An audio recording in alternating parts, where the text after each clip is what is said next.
শিং মাছ কালো থেকে ফর্সা করবেন কিভাবে সে টিপসটাই আজকে আপনাদের সাথে শেয়ার করব। হ্যালো এভরিওয়ান, আসসালামু আলাইকুম। প্রথমে এখানে নিয়েছি আমি আধা কেজি শিং মাছ।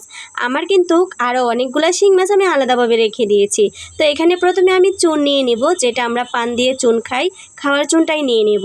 তো চুনটা নিয়ে খুব ভালো করে একটা চামচ দিয়ে পুরা শিং মাছের গায়ে ভালো করে মাখিয়ে নেব, আর খুব ভালো করে মাখিয়ে নিতে হবে।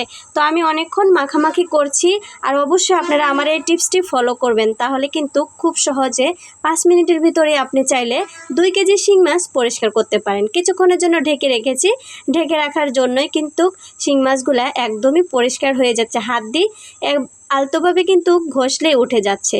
তো আমি এগুলো কিছুক্ষণ পরে কাটা ছাড়িয়ে নিয়ে আপনাদের সাথে শেয়ার করব। দেখতেই পারছেন আমার এই শিং মাছগুলো কতই না সুন্দর হয়েছে। আমার এই ভিডিওটি যদি ভালো লাগে অবশ্যই শেয়ার করে রাখবেন।